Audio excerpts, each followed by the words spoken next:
Satana tuviti sangetu Umbazambi kutu yeti wezuka.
Espoir du monde, Église universelle.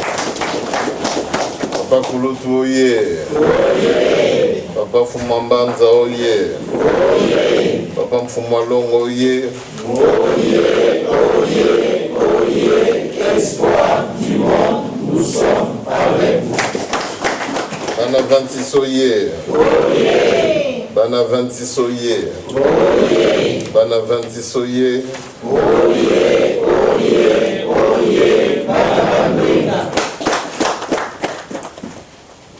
Na komba tata pe amwana pe mo mo santo ya liboso na komba ya bande kona nganya sotu komba na ya Suzanti na leki na mama Solange to tondi bino na mbote senga mo pesibiso na mokolo lelo ya le 12 octobre 2016 oyezali mokolo yoyo nanga to sangani na esiko yo pona ko commémorer date yo papa Simon Kimbangu amonaki ete atika biso ya solo na ntango wana bamindele basepelaki pamba te ce soi-disant libérateur celui d'Otali Boye en 1951 il n'avait libéré personne ba belge bazalaki kaka wana bazalaki toujours l'autorité sur nous les hommes noirs, plus particulièrement na ntango wana peuple congolais. Pona bango ezalaki occasion pe bango bamonaki po ete bakoka ko convaincre papa Simon Kimbangu po ete à renoncer, à renier Maïno surtout Yalobaki. Mais il est resté ferme dans sa position. Il a assumé son choix ti na 15h oyoye à Monaki était à Kende. Il y a solo bana papa Simon Kimbangu, makamu isinyon surtout papa Simon Kimbangu asalaki autant 1921 tina 1951. Nul n'est besoin de rappeler ce qu'il avait fait, mais plutôt ce qu'il est pour toi et moi dans mon colo à l'élo.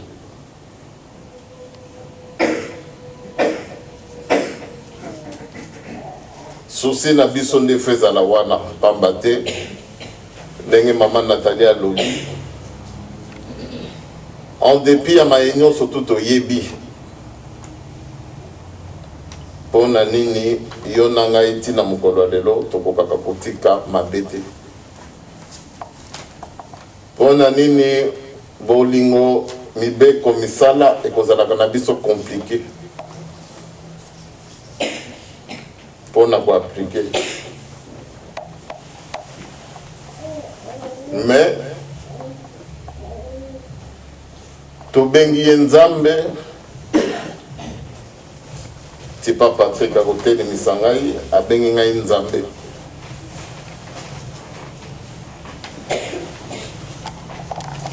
mais nini yango ekosalaka que malgré que toyebi que ye nde Nzambe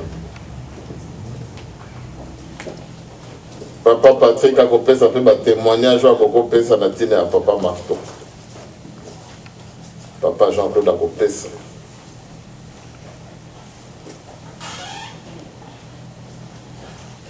ou bien tout simplement azane pe na témoignage te mais rien que parce que na bengi abengi koko na nga Nzambe alobi na tanga amoni ngai amoni koko na ngai yango tout simplement esali kabenga nga Nzambe Dieu.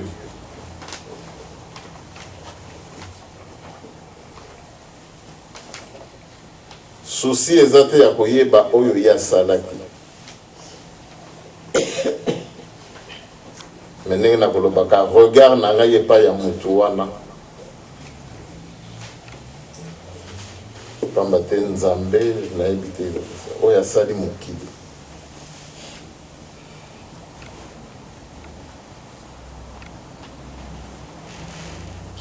Soki na kufi sikoyo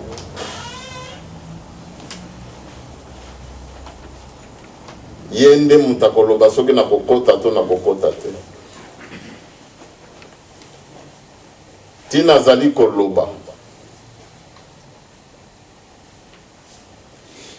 mayele onazali nango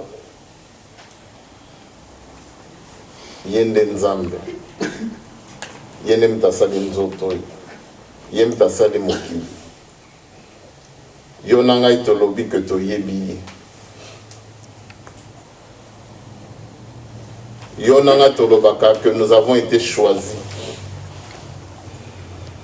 yo na ngai mutu tolobaka Nzambe nde apesi yo na ngai responsabilité ya kotia kimia na mokili donc le Dieu tout puissant. Donc même là j'ai du mal à montrer tous les bienfaits au Yassala.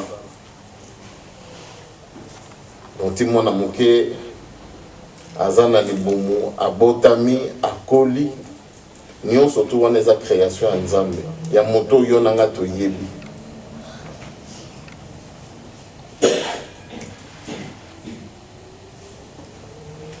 Mais qu'est-ce qui fait que Yonangaï, nous avons du mal? En dépit de cette puissance, nous avons du mal à le craindre.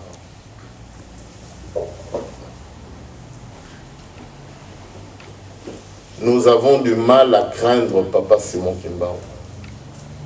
Pambate Nabizali ni Nabiso ezali comment on a que nous n'avons pas cette sagesse. Bukana Nzambe lobi hein. Bobandi ya Nzambe bandeli ya mayeli. Donc ce que nous avons mayeli na koyeba valeur ya bolingo. Ce que nous avons mayeli na koyeba valeur ya mibeko. Ce que nous avons mayeli na koyeba valeur ya misala. Donc si je ne suis pas dans ces trois catégories, c'est que je ne suis pas sage. Si j'ai du mal à aimer mon prochain, oyo nzambe kaka na bolingo na ya lobi, bolingo ekobomba kama benyoso.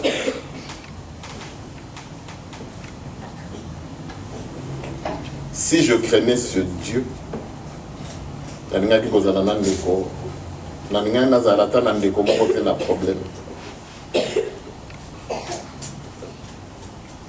Bobani ya nzambe. Nzamba ngonani papa Simon Kimbangu. Tolobi aye kobota nzambe tata mwana pe molimo santo. Mais qu'est-ce qui fait que même en leur nom, je ne suis pas capable d'aimer papa Jean-Claude, avec qui Dieu a décidé que voilà Marteau, tu vas travailler avec lui.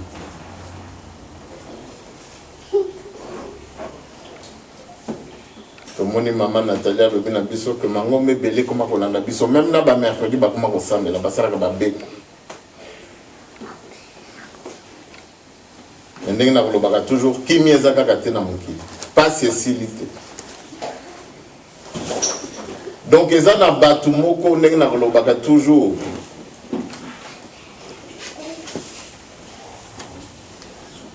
Bano nzamba kona or depuis que le monde est monde. Nzamba salaka toujours akonaka toujours libota moko boye. Donc ata mokili mobimba ko sambelaka yazotala kaka libota wana. Libota ngo ezali yo na ngai bana papa Simon Kimbangu, donc les kimbanguistes. Aujourd'hui, tout le monde prône le kimbanguisme. Donc on a quand même la bande qu'on a trois kimbanguisme oye. Ça est là comme malamu. Ça n'a pas bête.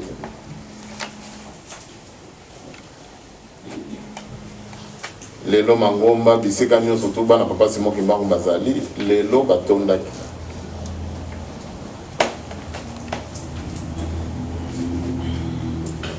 On a nini, il faut pas fêter papa Simon Kimbangu. Mais souci nanga lelo ndenge na lobby, oui papa Simon Kimbangu. To rappeler bino makambo papa Simon Kimbangu asalaki. Bato bazalaka na likolo ezali ye. Di ndenge toza boye ti tokolobaka, même na samai bato bazali.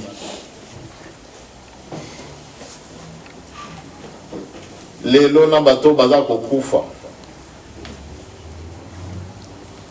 Oyo bazali nanu kotelengana.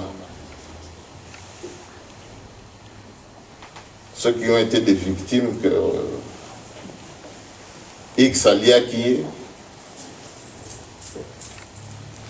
tant na ye kokaki te nani basambisi ete peut-être motango aza na esika oka avandi ne wana pamba te bana ya papa Simon Kimbangu moko boye esika moko boye précis basangani. Donc tous les mystères du monde ba secret nango bato bazali détenteur ya secret on ezali yonanga kimbangiste ndenge Nathalie dobi autant ate 3/4 wana soki kaka papa Fumalonga fongoli yango tokomona makambo ezali bato mosusu mokili bakomona la te. Mais yonanga kimbangiste, nous avons ce potentiel, nous avons cette capacité-là de percevoir l'imperceptible. Et là,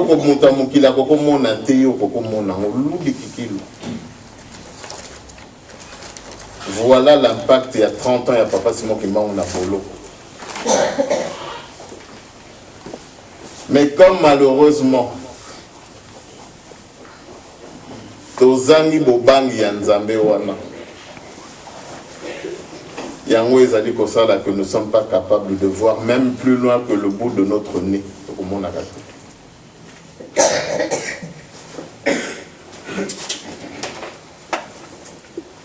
Pamba te bobangi ya nzambe.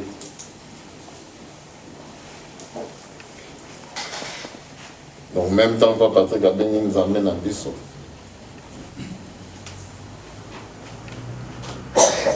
Na kobanga pamba te responsabilité. Na ngai na yo.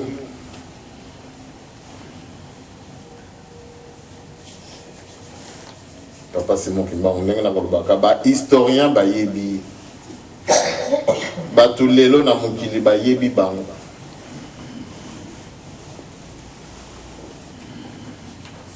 Ba yebi ba papa.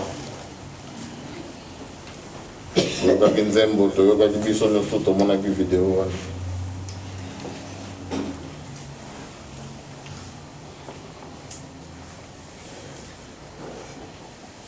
Bamusoso bakochango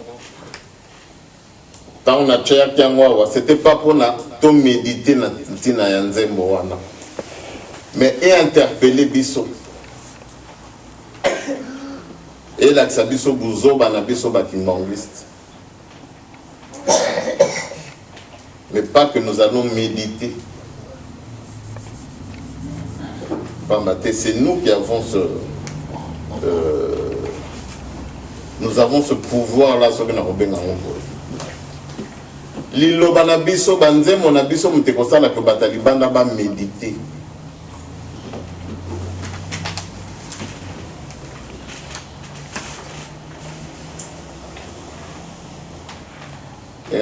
Vidéo le 16 octobre bazana fête ya munene babengisi mangomba nyonso babengisi pena descendance à papa diange na biboya ba protestants ba catholiques, donc ils ont appelé toutes les confessions pour que le 16 octobre 2016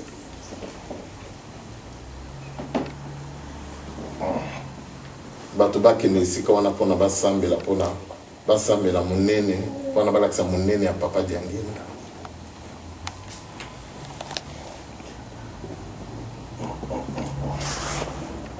Bazolakisa ke bayebi bapapa,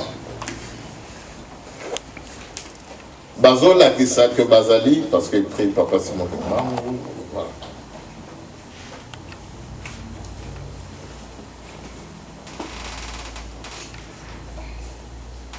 Mais ce ne sont pas des kimbangistes. Yonanga sikoba kimbangiste.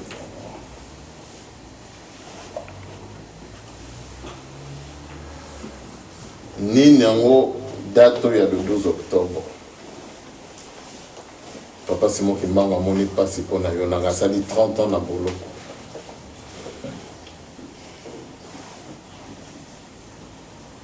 Soki lelo tokufi na esika oyo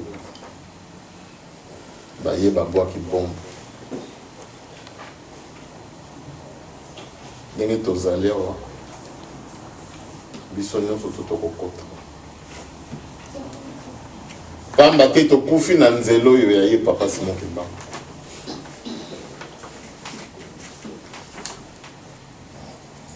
Nous ne serons pas jugés comme ceux qui vont aussi mourir cette date. Bazaki na bango na nzela bazaki soki wapi mais yo nanga soki tokufi na nzela oyo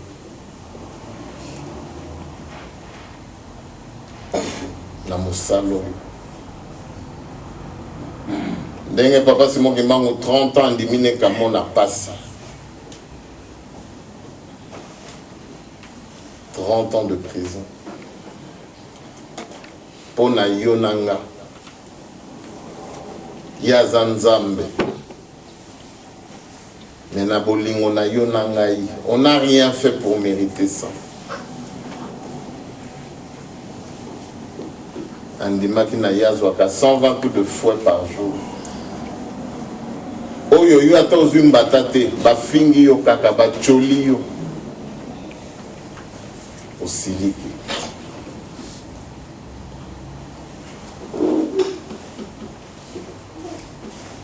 Souci n'a rien à voir tous les jours, et allez œuvre ya papa Simon Kimbanga. œuvre oyo mutezo sala que biso to benga mabakimbangiste, c'est cette église. Que ceux qui te détruire l'ingombo yo,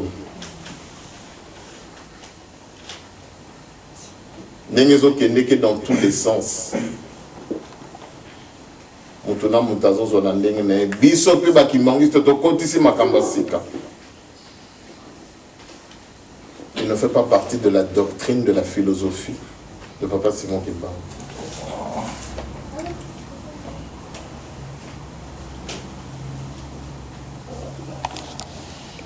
Œuvre, je sais que pour finir dans le bac, Biso Neba na 26, nous sommes le dernier rempart. Nous sommes le dernier rempart du kimbanguisme. Quand on a retard dans l'internet, Batubazo souhaitait Ndekonanga et Papa Simon joyeux anniversaire. Voilà. Ça part sur du mensonge.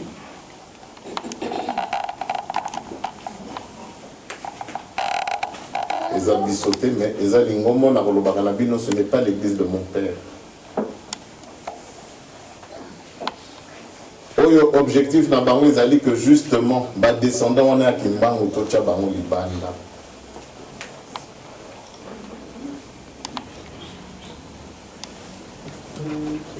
Pour mettre fin à cette logique qui est voilà, au moni moine, au moni tata. Ou ezali que natang batata na biso ezalaki nango normal. Donc voilà bana 26. Voilà bana Papa Simon Kimbangu. Les lots soucis na ngane na Olobakana bino, vous dire que voilà le 12 octobre c'était comme ça. Nous surtout Papa Simon Kimbangu Makamu Sasali, c'est vrai, c'est une bonne chose. Mais qu'est-ce que nous en avons fait?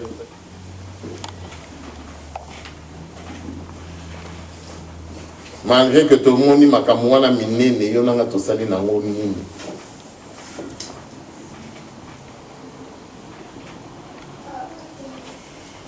Biso bakimbangiste, on ne détruit pas les catholiques. On ne détruit pas les protestants. On ne détruit pas les musulmans. Nous les kimbanguistes, nous détruisons les kimbanguistes.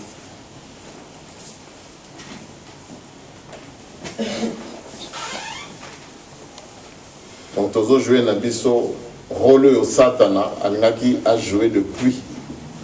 Bakangaki Papa Simon Kimbangu en 1921.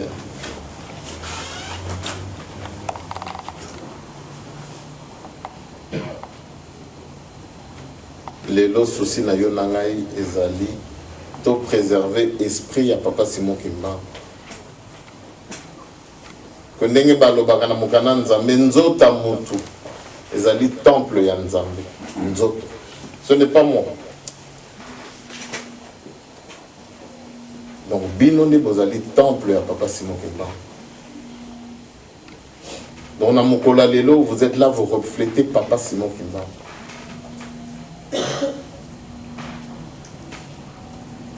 Vous reflétez son idéal. Tout le monde a dit en 2015, je suis Charlie. Pourquoi? Parce que voilà, la France, ils ont reflété idéalement Koboé. Que tant que que Batumo Balingi Koboma, idéal là-bas français. Engagement na bango pour na mboka na bango. Tant que Batumo Koboé pour na ba bomelo, on a babi non. On a beau boma bisonio surtout. La France s'est levée, les Français se sont levés, même vous. Je suis Charles.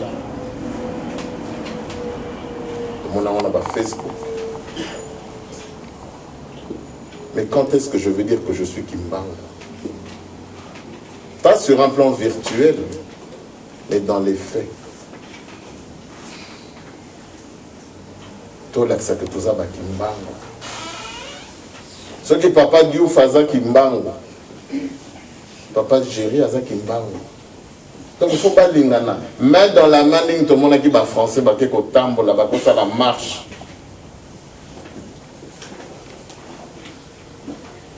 Au nom de leurs convictions. Mais toi et moi, Kimbangiste, quelle est notre conviction?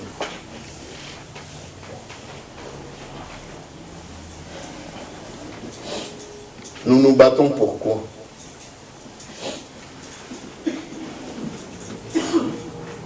Pourquoi je veux croire en Papa Simon Kimbangu? Parce que dans un Mukanda, Moussala, Ndak. Mais le pouvoir qu'il a mis en toi ne s'arrête pas là.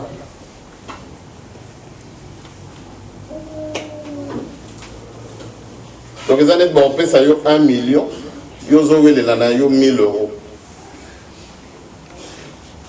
Yozowe les lanayo 1 carreau bapesa qui na mundele.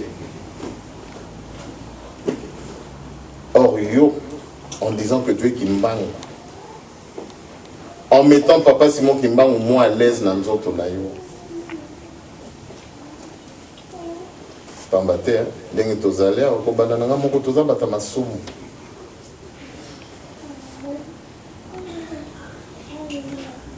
Satan a souci n'est que œuvre y koufa. Pas dans la chair, pas matériellement, non. C'est l'esprit. Que loko wana mutuya elongwa kati na biso.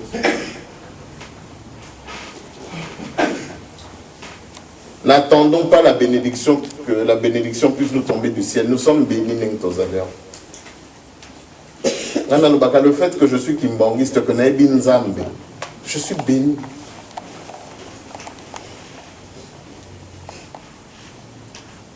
J'ai ce pouvoir-là, hein? Papa Simon Kimbangu Bisogi, aussi mi bolingo mi comme ça là, pour aussi que ça passe à beaucoup.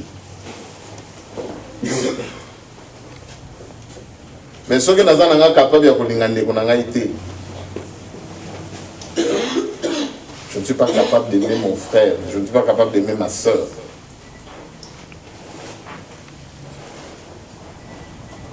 C'est que nous avons aussi ça passe à beaucoup. C'est tout. Je suis Kimbangiste pour Nanassil, ça ne va pas si nanga. Or, Wana, nous avons coupé son nom naturellement.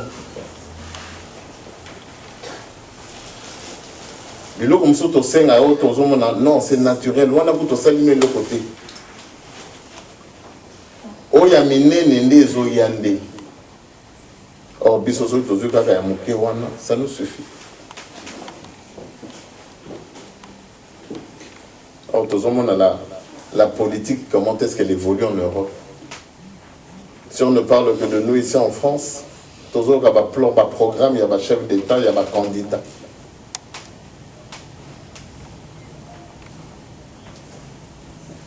Que lobby s'occuper, voilà. On parle rien que de la famille, regroupement familial.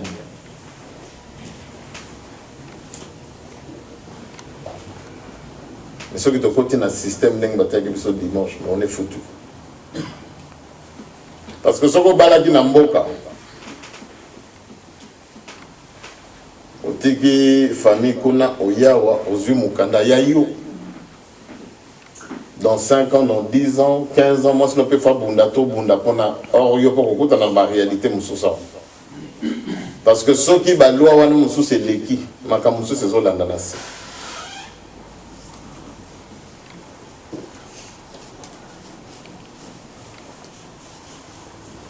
Donc, nous ne croyons pas que Tito Zawana Poto, c'est un acquis. Nous avons une mission. Nous avons une responsabilité. En tant que Kimbangiste Napoto et en tant que Kimbangiste dans le monde, pour le monde. Donc voilà, Bana Papa Simon Kimbangu. Dans le lobby, qui est Papa Simon Kimbangu? Toyebi. Mais biso toza banani. Nous sommes des Kimbangistes de pacotille.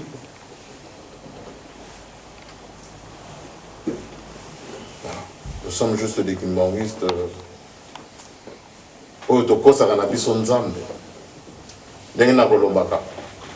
Pardonne-nous nos offenses comme nous pardonnons aussi à ceux qui nous ont offensés. Est-ce que nous sommes ces Kimbangistes-là?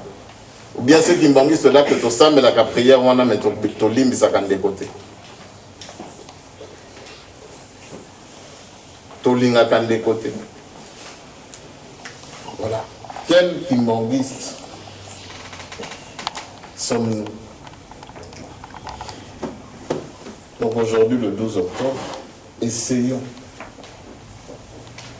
Sacrifice aux Nzambe, en 1920 coups de feu. Yoneng na lobi atako tumbata ba pesi yoti. Ils ont prétexte pour nous y aller. Ba beti yoti. Ba tongi, ba choli. Le papa Simon qui m'a entendu mieux sur tout le monde. Ils ont la mindele. Ils ont la batoumouine de bachola qui bat. Mais batikali constant. Quand bata ndimeli likamunayi.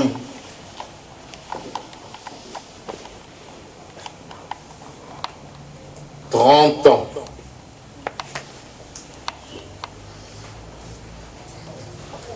10 lettres à papa Koloto. 10 lettres à papa Mfumambanza. 10 lettres à papa Mfumalon.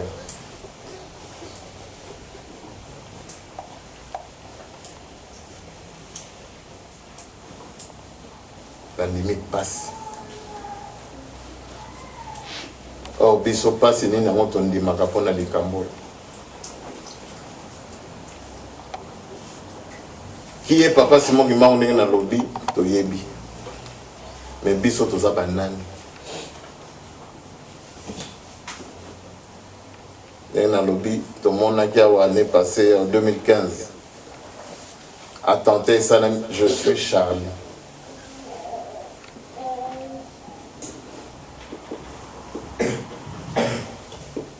Les lots, tout le monde, que Batoubaye, Basimbi, papa Simon qui m'a. Basimbi ba papa.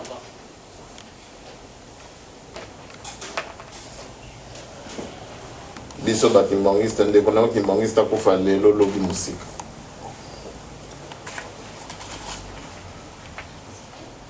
Et à ce moment-là, passe à papa Simon Kimbang. C'était en vain. Pamate aponi biso. Ba papa ba poni biso, ils nous ont fait de nous des kimbangistes. Selon leur enseignement. Biso et tout manabiso ils allaient to battre là. Du Cameroun. To battre l'enseignement et papa c'est qui se prend c'est eux qui nous ont enseigné le kimbangisme. Bato ba comment ben à papa Simon Kimbang ou Lelo, c'est des gens qui insultaient les papas hier. C'est des gens qui se moquaient de vous hier. Aujourd'hui, Fumo Kimbangu, Ingeta, ils sont plus kimbangistes que vous. Ça ne vous rend pas jaloux. Ils vous apprennent le kimbangisme. Or, vous devez les apprendre le kimbangiste, comment il doit être. Voilà. Pambate yonanga toza ba kimbangiste. Tolongo la complexe wana. Bizaleli na biso muteko sala que ba papa ba fongolela biso ba 3 quarts wana yonanga tozozela. Tant man Natalia le bien voilà. Otanga, oyo mayele mutakol ba je suis diplômé de Harvard, de Sorbonne. Oui. Lengma Natalia biso ki yo za dans diplôme tant mieux. Tant pis, mais yonde lukande papa Simon Kimbanga peso mayele oya yi. Pambate oya za na Sorbonne, yonde mutoko tangisa yi. Oya na bac plus 5. Ton yozo lobana mona que mais comment tu n'as pas un bac plus 20? Pambate toi t'es kimbangiste. Yonde papa Simon Kimbangu 3 quarts wana to mona kasoki ndenge nina. C'est ça.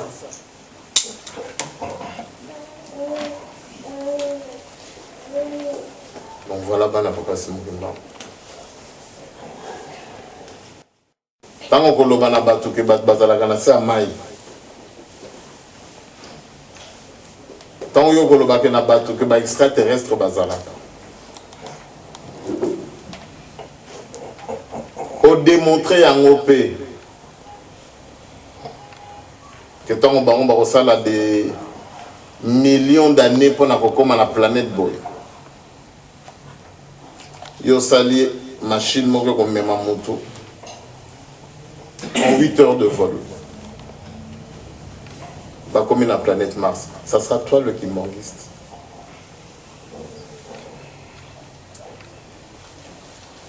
Il y a solo, c'est difficile à croire parce que là nous coûte ton dimeli papa Simon Kimbangote. Il y a un moment où on a été. Bobang Yanzambe et Bandega Maye. Maye la montre dans mon colonie. Ne soyons pas des kimbangistes pour nous, pour soi-même, non. Tout le monde a bateau. Tous amawa. C'est vrai la méchanceté des hommes. Fait que par moments nous perdons le sourire. Nous perdons l'espoir, nous perdons la foi. Qui monte mamabe, ya mutu, ya biso. Ya salaki boy, ya salaka boy, ya zandoki, ya za. Voilà. Notre méchanceté. Ya comment on a kaka mabe ya muninga.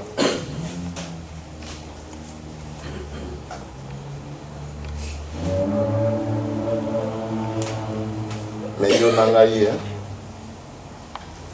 Ceux qui batou, bakoko pesa des centaines de raisons pour yako lemba lingomba, yako lemba Coran na yo. Yo laksa bango que papa Simon Kimbangu te donne des millions de raisons pour rester sur son chemin. Ndenge na kolobaka na bino bozonga bandimi.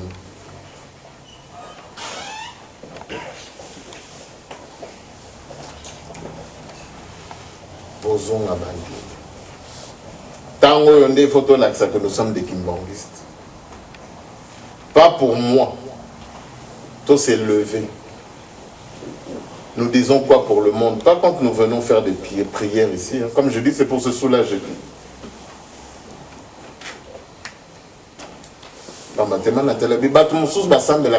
Oui, il y a des gens qui prient plus que nous. Mais après, papa Simon Kimbanga Ngoyo Kane ba prière, il y a biso ba kimbangiste. Pas matin. Il nous a montré comment prier, comment chanter, comment être, comment vivre. Ce sont ces gens-là, ce sont ces kimbangistes-là que papa Simon Kimbango cherche. Pas ceux qui crient comme on dit Seigneur, Seigneur, Seigneur, que Bangonde Moutoubaza. C'est pas ceux qui crient Kimbango, Kimbango, Kimbango, que Bangonde Bazadinde, Baoyo Basimbi li Kamboyo. Ezali Baoyo Bazo Zala na Bizali li a papa Simon Kimbango. Donc voilà, Bana papa Simon Kimbango. Ce sont ceux-là que papa Simon Kimbango cherche.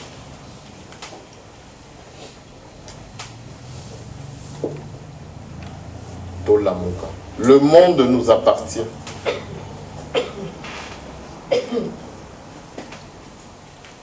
Le monde nous appartient.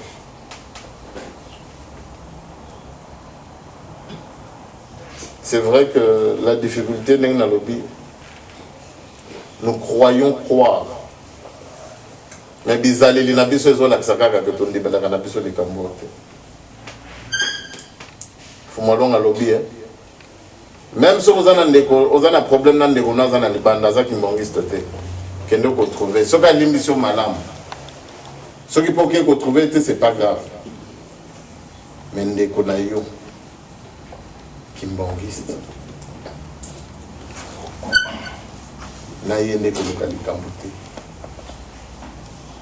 il faut nettoyer les locaux. Ce n'est pas moi. Or, biso. Mon papa Patrick a fondé l'entreprise. Ceux qui pas des lois, il y a Kimbang une fois. Il condamne tous les kimbangistes. Ah, papa Patrick, je vois papa Anel dans la moussa. Ah, papa va kimbangiste. Ah, papa va kimbangiste.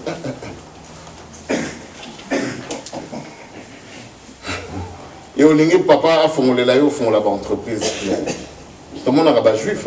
Tout le monde a même pas chinois, un peuple. Bango na bango. Mais biso ba kimbangiste.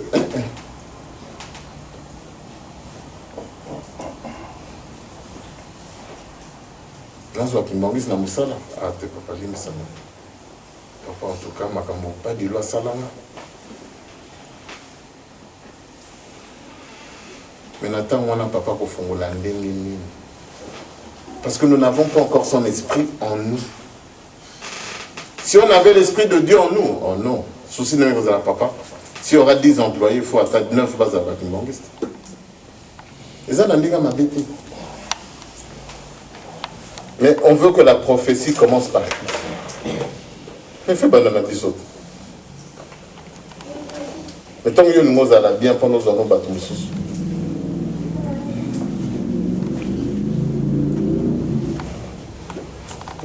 Voilà, Papa Simon Kimbangu. Aujourd'hui, c'est l'esprit de Dieu.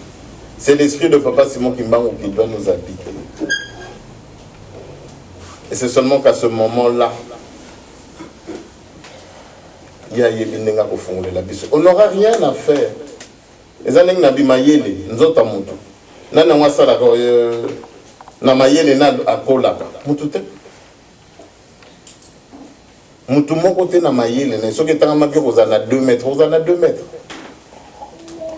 Soki tanga maki kozana mukuse. Baza na système moko ta na poto to ba chino ba ngaba kol ba pena ba msusu ils vont se faire opérer. Ba tche ba musu manina makolo pona za mulai. Ah non, moi j'ai un trop gros nez, j'aimerais voilà. Mutu moko te za ka vanda simika zolo nezone comme konda. Azate. Il faut passer l'opération. Et Simba. La mutaza mayele wana. Ndenge balbaka mutu. Allez.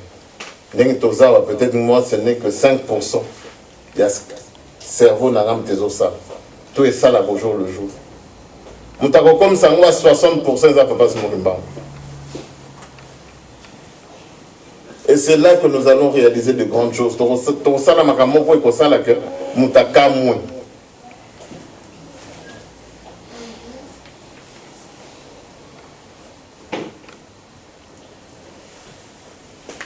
Mais ce qui rien que bolingo kaka wane ko sala que ngana zala kaka zoba. Mais moi j'ai pas envie de rester bête toute ma vie. Pas bête na nenga mon pilier. Papa Patrick a diplômé, papa nous c'est des diplômés, voilà. Pas diplômé tous alliés. La mise sur bateau, mais la mise sur passe moment où on est bête.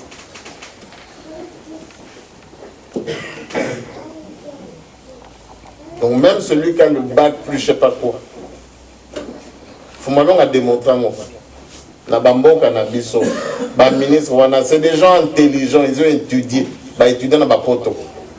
Mais ce gâteau comme en Afrique, zéro. Ça prouve qu'on est bête. Ah, on va battre un ministre, au moment où on va autodidacte. Mais t'as la macamazo ça.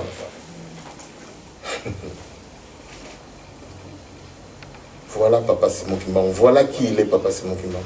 Voilà ce que Papa Simon Kimbangu nous pousse à réfléchir, à avoir des réflexions que d'autres n'ont pas. Rien que parce que nous avons suivi leur enseignement.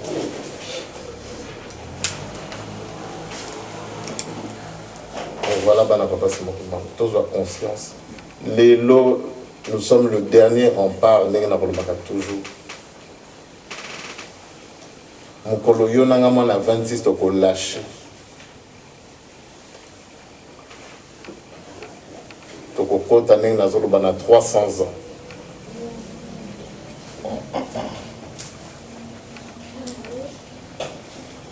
Pamba te ba pesio 3 quarts yo lobi tétété. Na ninga nazana na 1 quart. Papa Simon Kimbangu bimiso na libulu yebi j'étais bien dans mon trou, j'avais rien à faire.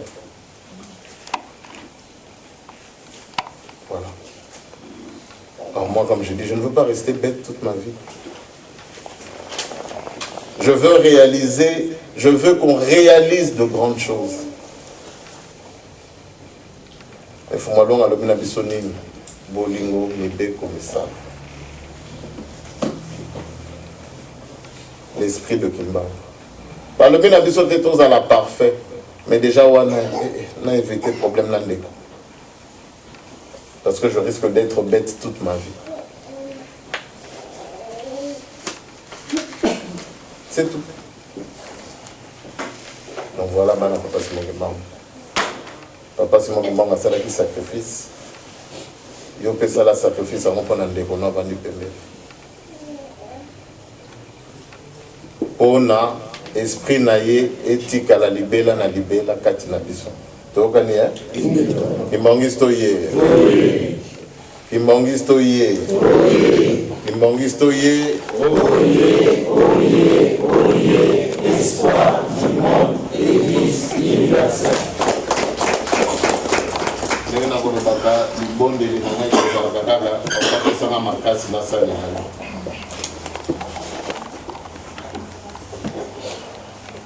C'est tout. Mon seul souci, c'est celui-là. Nasali la nzambe na ngai. Donc, osali la nzambe, ezana lingande konanga. Nasimba mibeko ne nasala misala na yo.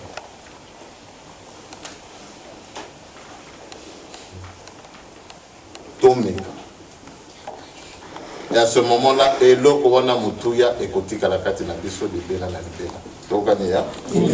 Encore une fois, bonne fête. Bonne fête, papa. Tous ces petits papas, c'est bon qui m'ont pour établir sa biso et zari biso quand tous na bango, tous ceux qui sont dans le papa, mon appel, mon sang. Amen.